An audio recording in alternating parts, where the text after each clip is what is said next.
जैसा कि हम लोग आज फिर से प्रतिदिन की तरह जो है लूसेंट की सामान्य ज्ञान की बुक से जो है आज हम लोग प्राचीन भारत की इतिहास को पढ़ेंगे। प्राचीन भारत की इतिहास का जो आज क्लास होने वाला है वो पहला क्लास होने वाला है, यानी फर्स्ट क्लास होने वाला है। आप इसी चैनल पर यदि क्या कहते हैं आधुनिक भारत की इतिहास को देखना चाहते हैं तो इसी चैनल पर जो है एक प्लेलिस्ट बना हुआ है और उस प्लेलिस्ट का नाम रखा गया है लूसेंट मॉडर्न हिस्ट्री। और उस प्लेलिस्ट में जाकर के जो है 16-17 वीडियो, करीब 16 से 17 वीडियो है जो क्या कहते हैं मॉडर्न हिस्ट्री का बनाया गया है। वहाँ जा कर के जो है आप लूसेंट मॉडर्न हिस्ट्री का वीडियो देख सकते हैं। और आज से जो है हम लोग प्राचीन भारत की इतिहास को पढ़ेंगे और प्राचीन भारत की इतिहास का जो है फर्स्ट क्लास आज होने वाला है। देखिए, प्राचीन भारत की इतिहास में हम लोगों को क्या पढ़ना है, सबसे पहला पेज में क्या दिया गया है, भारत की इतिहास के बारे में दिया गया है। देखिए यहाँ भारत की इतिहास क्या है कि उत्तर में जो है हिमालय से लेकर दक्षिण में समुद्र तक फैला यह उपमहाद्वीप भारतवर्षों के नाम से ज्ञात है। देखिए भारत की उत्तर में क्या है, हिमालय है, और क्या कहते हैं भारत की दक्षिण में जो है समुद्र है, हिंद महासागर है। तो इसी को कहते हैं कि यही कहा गया है कि उत्तर में हिमालय से लेकर दक्षिण में समुद्र तक फैला यह उपमहाद्वीप भारतवर्ष के नाम से ज्ञात है, जिसे महाकाव्य तथा पुराण में भारतवर्ष अर्थात भारतों का देश कहा है। भारत को ही महाकाव्य तथा पुराण में जो है भारतवर्ष कहा गया है, अर्थात भारतों का देश कहा गया है। तथा यहाँ के निवासी को जो है भारती कहा गया है, अर्थात भरत की संतान कहा गया है। भारती का अर्थ क्या होता है, भरत की संतान कहा गया है। भरत एक प्राचीन कबीले के नाम था। भरत क्या था, एक प्राचीन कबीले का नाम था। प्राचीन भारतीय अपने देश को जम्बू द्वीप अर्थात जम्बू यानी कि जमुना वृक्षों का द्वीप कहते थे। प्राचीन भारत के जो लोग थे वह अपने देशों को क्या कहते थे, जम्बू द्वीप कहते थे, अर्थात जम्बू यानी जामुन के वृक्षों का द्वीप कहते थे। अब देखिए यहाँ क्या है, फिर प्राचीन ईरानी इसे सिंधु नदी के नाम से जोड़ते थे, जिसे वे सिंधु ना कहकर हिंदू कहते थे। प्राचीन ईरानी जो थे सिंधु नदी के नाम से जोड़ते थे, लेकिन यह सिंधु ना कह करके हिंदू कहते थे। यही नाम फिर पूरे पश्चिम में फैल गया और पूरे देश को इसी एक नदी के नाम से जाना जाने लगा, यानी क्या कहते हैं सिंधु नदी के नाम से ही जाना जाने लगा। और यूनानी जो हैं इसे इंदे और अरब इसे हिंद कहते थे। यूनानी जो है इंदे कहता था और अरब के जो लोग थे वह हिंद कहते थे। मध्यकाल में इस देश को हिंदुस्तान कहा जाने लगा। मध्यकाल में इस देश को क्या कहा जाने लगा, हिंदुस्तान कहा जाने लगा, जो अभी भी हिंदुस्तान कहते हैं भारत को। अब यह शब्द भी फारसी शब्द हिंदू से बना है। हिंदुस्तान जो है हिंदू नाम के फारसी शब्द से बना है। यूनानी भाषा के इंदे के आधार पर अंग्रेज इसे इंडिया कहने लगा। यूनानी भाषा के इंदे के आधार पर अंग्रेज जो था इसे इंडिया कहने लगा। ठीक है, अब देखिए नेक्स्ट में क्या दिया गया है कि विंध्य की पर्वत श्रृंखला देश को उत्तर और दक्षिण दो भागों में बांटती है। विंध्य की पर्वत श्रृंखला, यह विंध्य की पर्वत श्रृंखला जो है प्रायद्वीपीय भारत से ऊपर, प्रायद्वीपीय भारत जो है वहाँ प्रायद्वीपीय भारत में आपको दिखने को मिलेगा। और यही विंध्य की पर्वत श्रृंखला जो है उत्तर और दक्षिण दो भागों में भारत को बांटती है। अब उत्तर में इंडो यूरोपीय परिवार की भाषा बोलने वालों की और दक्षिण में द्रविड़ परिवार की भाषा बोलने वाले की बहुमत है। देखिए भारत की उत्तर वाले भाग में जो है यूरोपीय परिवार की भाषा बोलने वालों और दक्षिण में जो है द्रविड़ परिवार की भाषाएं बोलने वालों का बहुमत है। नोट में क्या है कि भारत की जनसंख्या का निर्माण जिन प्रमुख नस्लों के लोगों के मिश्रण से हुआ है वे इस प्रकार है, प्रोटो ऑस्ट्रेलाइड्स, दूसरा नेक्स्ट है कि फैलियो मेडिटेरेनियन, नेक्स्ट है कि काकेसाइड, नेक्स्ट है निग्रोइड्स और नेक्स्ट है मंगोलाइड। ठीक है, अब देखिए नेक्स्ट में क्या दिया गया है कि भारतीय इतिहास को अध्ययन की सुविधा के लिए जो है 3 भागों में बांटा गया है। भारतीय इतिहास को अध्ययन के सुविधा के लिए कितने भागों में बांटा गया है, 3 भागों में। पहले प्राचीन भारत, दूसरा मध्यकालीन भारत और तीसरा आधुनिक भारत। जो आधुनिक भारत का वीडियो जो है हमने बना दिया है इसी चैनल पे। उसके बाद देखिए नोट में क्या दिया गया है कि सबसे पहले इतिहास को 3 भागों में बांटने का श्रेय जर्मन इतिहासकार क्रिस्टोफ सेलियस को ही जाता है। किसको जाता है, क्रिस्टोफ सेलियस को ही जाता है। उसके बाद देखिए क्या है, प्राचीन भारत पॉइंट 1 में क्या दिया गया है, प्राचीन भारत के इतिहास के स्रोत। प्राचीन भारतीय इतिहास के विषय में जानकारी जो है मुख्यतः 4 स्रोत से प्राप्त होती है। प्राचीन भारत की इतिहास के विषय में जानकारी कितने स्रोत से प्राप्त होती है, मुख्यतः 4 स्रोतों से प्राप्त होती है। पहला स्रोत धर्म ग्रंथ दिया गया है, दूसरा स्रोत में ऐतिहासिक ग्रंथ दिया गया है और तीसरा स्रोत में विदेशियों का विवरण दिया गया है और चौथा स्रोत में क्या दिया गया है, पुरातत्व संबंधी साक्ष्य दिया गया है। तो इन चारों पॉइंट को, इन चारों शब्द को हम लोग बारीकी से पढ़ेंगे। कहाँ जा रहे हो? नीचे। काहे? सामान लाने। कौन बोला? वो क्या नाम, गौतम। हल्ला नहीं बोलना, नीचे से बोलना, हल्ला नहीं करने आना, ठीक से है, आवाज नहीं करना। 2-3 मिनट बंद कर देना। क्या? कहाँ, तुम कहाँ जा रहे हो? चलो। काहे? सामान लाने। सब जा रहे हो एक बार? जाओ, बंद कर दो 2-3 मिनट में। कर देंगे।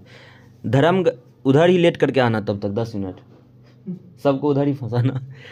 धर्म ग्रंथ एवं ऐतिहासिक ग्रंथ से मिलने वाली महत्वपूर्ण स्रोत की जानकारी। देखिए, भारत का सर्वप्राचीन धर्म ग्रंथ क्या है? वेद है, जिसके संकलनकर्ता महर्षि कृष्ण द्वैपायन वेद व्यास को माना जाता है। यानी कि धर्म ग्रंथ वेद है और इस वेदों के संकलनकर्ता कौन थे? महर्षि कृष्ण द्वैपायन वेद व्यास को माना जाता है। वेद वसुदैव कुटुंबकम का उपदेश देता है। वेद क्या देता है? वसुदैव कुटुंबकम का उपदेश देता है। भारतीय परंपरा वेद को नित्य तथा अपुरुषीय मानती है। वेद 4 है, ऋग्वेद, यजुर्वेद, सामवेद एवं अथर्ववेद है। इन चारों वेद को संहिता कहा जाता है। यहाँ से 3 पॉइंट आपको याद रखनी है। पहला पॉइंट, भारत का सर्वप्राचीन धर्म ग्रंथ अगर कोई पूछे तो वेद, और वेद की संकलनकर्ता कौन थे? तो कृष्ण द्वैपायन वेद व्यास को माना जाता है।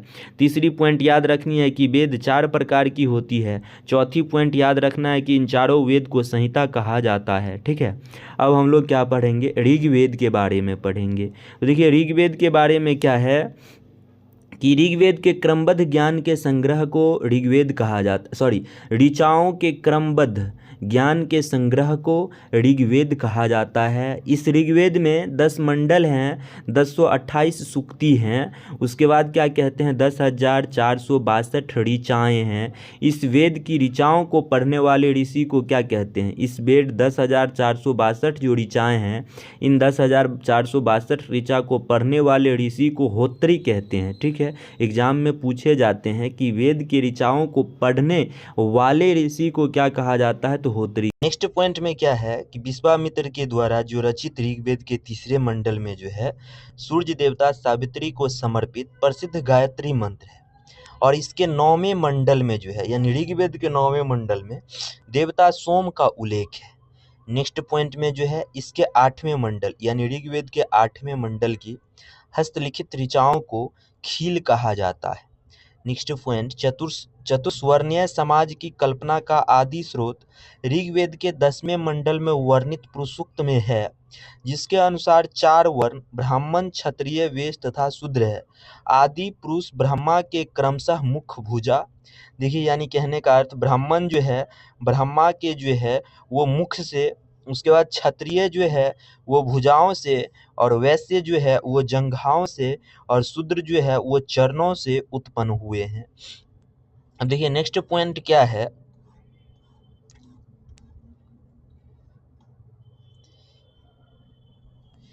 कि ऋग्वेद के कई परिच्छेदों में प्रयुक्त अघन्य शब्द का संबंध गाय से है। यानी अघन्य शब्द का संबंध ऋग्वेद में किससे है? गाय से है। नोट में जो है धर्मसूत्र 4 प्रमुख जातियों की स्थितियों, व्यवसाय, दायित्व, कर्तव्य तथा विशेषाधिकार में स्पष्ट विभेद करता है। कौन? धर्मसूत्र। उसके बाद देखिए ईसा पूर्व एवं ईस्वी में क्या अंतर है। देखिए अभी हम लोग जो है वो क्या है, अभी हम लोग ईस्वी लिखते हैं, लेकिन जब ईसा मसीह का जन्म नहीं हुआ था, यानी कि जब ईसा मसीह का जन्म हुआ उस समय 0 माना गया। ठीक है, और ईसा मसीह के जन्म से पहले के समय को जो है ईसा पूर्व कहा जाता है, और ईसा मसीह के जन्म के बाद के समय को जो है ईस्वी कहा जाता है। अब देखिए यहाँ क्या दिया गया है कि वर्तमान में प्रचलित ग्रेगोरियन कैलेंडर, ईसाई कैलेंडर या इसी को जूलियन कैलेंडर भी कहते हैं, ईसाई धर्मगुरु ईसा मसीह के जन्म वर्ष पर आधारित है। अभी जो ग्रेगोरियन कैलेंडर है यह ईसा मसीह के जन्म वर्ष पर आधारित है। ईसा मसीह के जन्म के पहले के समय को ईसा पूर्व यानी बीसी कहते थे और बीसी का फुल फॉर्म क्या होता है, before the birth of Jesus Christ होता है। ठीक है, तो याद रखना है ईसा मसीह के जन्म के पहले के समय में बीसी लगाते थे यानी ईसा पूर्व कहते थे। उसके बाद ईसा मसीह के जन्म के बाद के समय को क्या कहते हैं। देखिए ईसा पूर्व में वर्षों की गिनती जो है वह उल्टी दिशा में होती है। जैसे महात्मा बुद्ध का जन्म 563 ईसा पूर्व में एवं मृत्यु 483 ईसा पूर्व में, जैसा कि उल्टी गिनती हो रहा है। जन्म कब हुआ, 563 बीसी में हो रहा है और मृत्यु कब हो रहा है, 483 बीसी में हो रहा है। यानी क्या हो रहा है, समय घट ही रहा है, यानी ठीक है, यानी उल्टी गिनती हो रहा है। यह कब हो रहा था, ईसा मसीह के जन्म से पहले के समय में। यानी ईसा मसीह के जन्म के 563 वर्ष पहले महात्मा बुद्ध का जन्म एवं 483 वर्ष पहले महात्मा बुद्ध का मृत्यु हुआ है। नेक्स्ट पॉइंट है कि ईसा मसीह के जन्म तिथि से आरंभ हुआ सन, यानी जब ईसा मसीह का जन्म हुआ उसके बाद से जो है आरंभ सन की हुआ, ईसवी सन कहलाता है। इसके लिए संक्षिप्त में लिखा जाता है, ईस्वी को लैटिन भाषा के शब्द एडी में लिखा जाता है। एडी यानी एनो डोमिनी, जिसका शाब्दिक अर्थ है in the year of Lord Jesus Christ. ठीक है, तो याद रखना है ईसा मसीह के जन्म के पहले के समय को उल्टी गिनती में गिना जाता था और बीसी लगाया जाता था, और ईसा मसीह के जन्म के बाद के समय को सीधा गिनती गिना जाता है और एडी लगाया जाता है, ईस्वी कहा जाता है।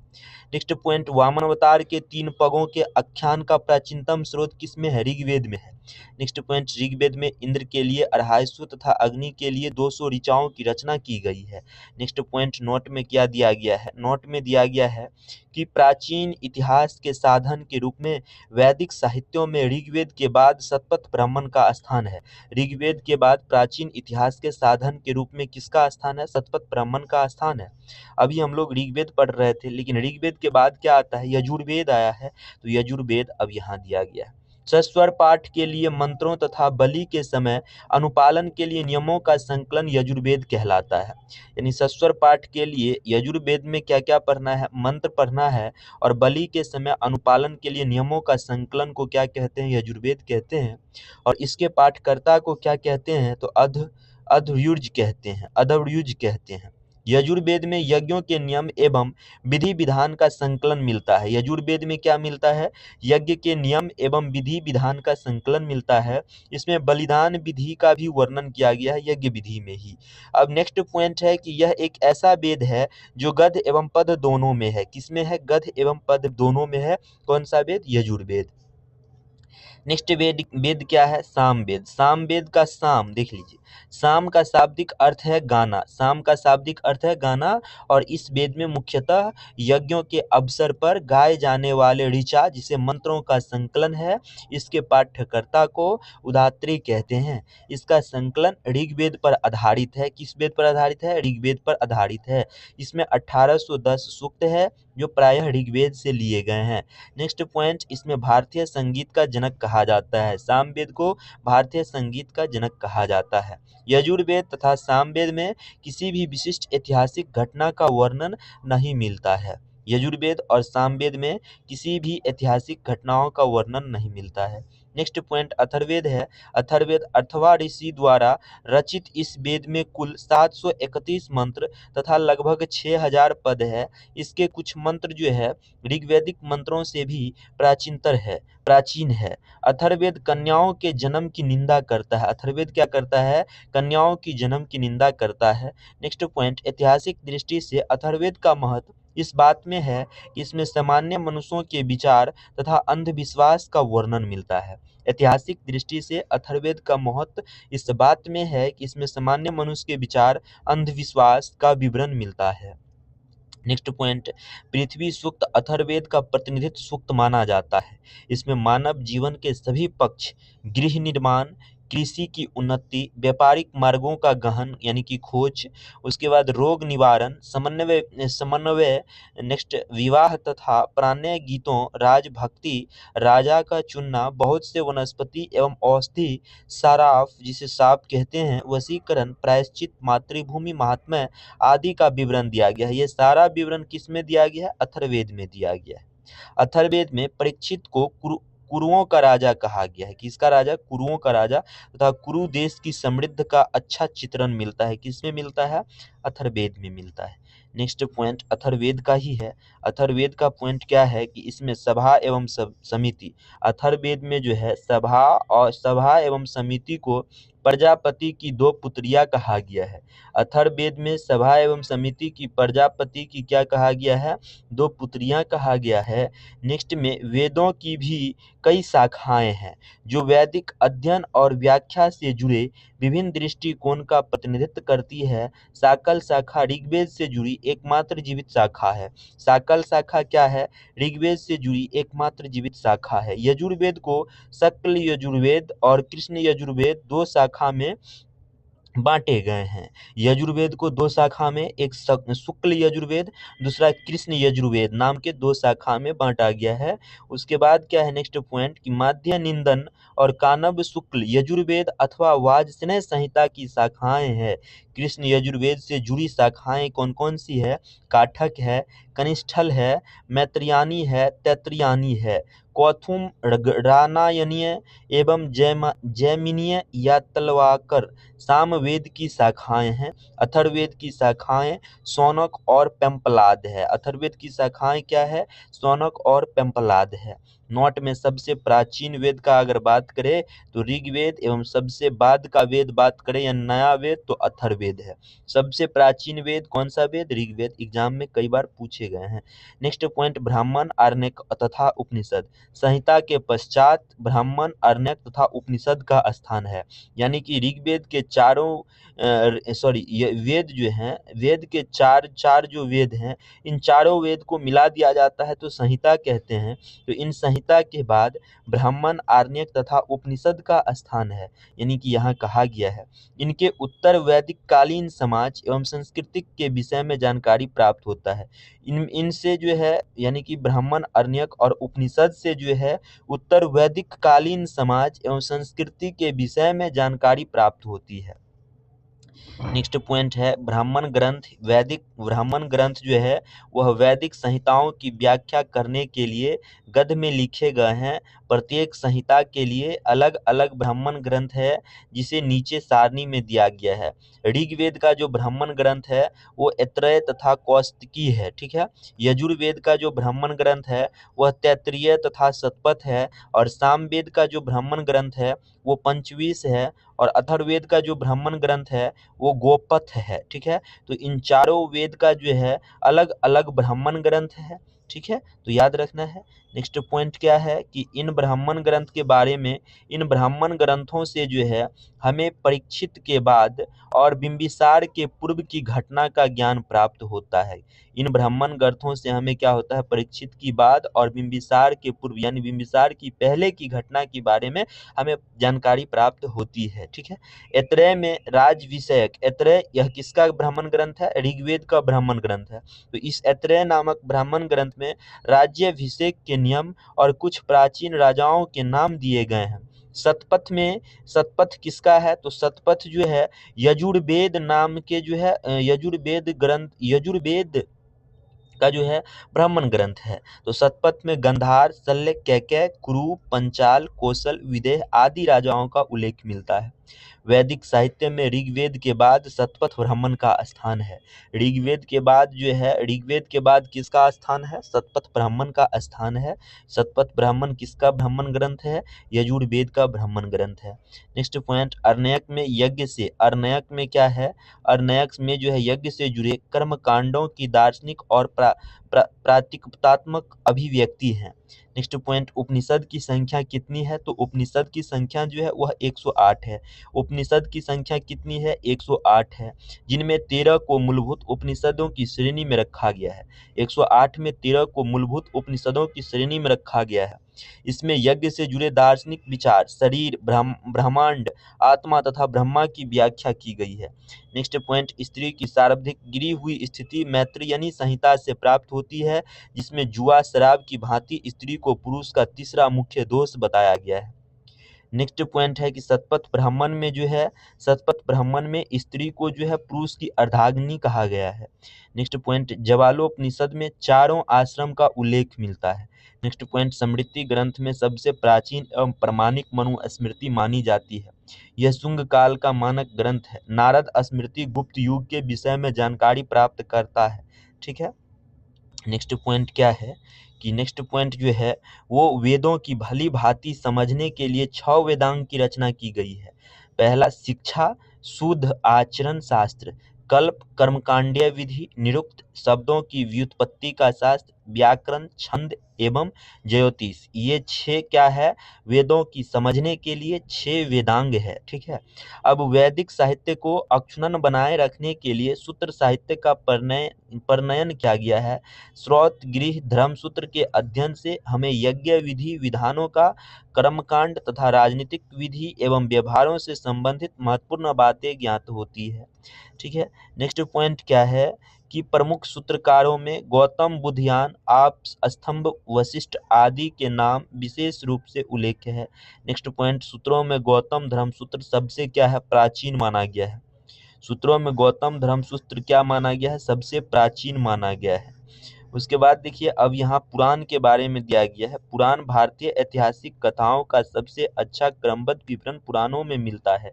इसके रचयिता लोमहर्ष अथवा इनके पुत्र उग्रशर्वा को माना जाता है। इनकी संख्या 18 है। पुराण की संख्या 18 है, जिनमें से केवल 5 मत्स्य, वायु, विष्णु, ब्राह्मण एवं भागवत में ही राजा की वंशावली पाई जाती है। विष्णु पुराण मौर्य वंश से संबंधित है, मत्स्य पुराण आंध्र वंश से संबंधित है, वायु पुराण जो है गुप्त वंश से संबंधित है। तो ये आपको याद रखना पड़ेगा। ठीक है। नोट में, पुराणों में मत्स्य पुराण सबसे प्राचीन एवं प्रमाणिक है। पुराण 18 है, लेकिन इन पुराणों में सबसे पुराना पुराण जो है वह कौन सा है, तो मत्स्य पुराण है। नेक्स्ट पॉइंट क्या है कि अधिकतर पुराण जो है सरल संस्कृत श्लोक में लिखे गए हैं। स्त्रियां तथा शूद्र जिन्हें वेद पढ़ने की अनुमति नहीं थी, वे भी पुराण सुन सकते थे।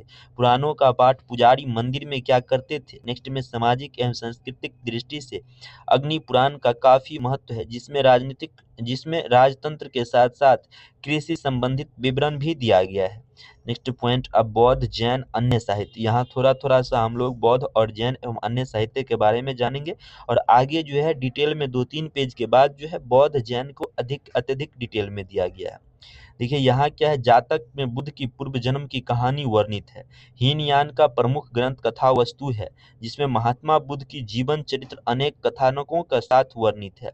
नेक्स्ट पॉइंट, जैन साहित्य को आगम कहा जाता है। जैन साहित्य को आगम, जैन धर्म का प्रारंभिक इतिहास कल्पसूत्र से ज्ञात होता है। जैन ग्रंथ भगवती सूत्र में महावीर के जीवन, कृत्यों तथा अन्य समकालिकों के साथ अनेक संबंधों का विवरण मिलता है। ठीक है।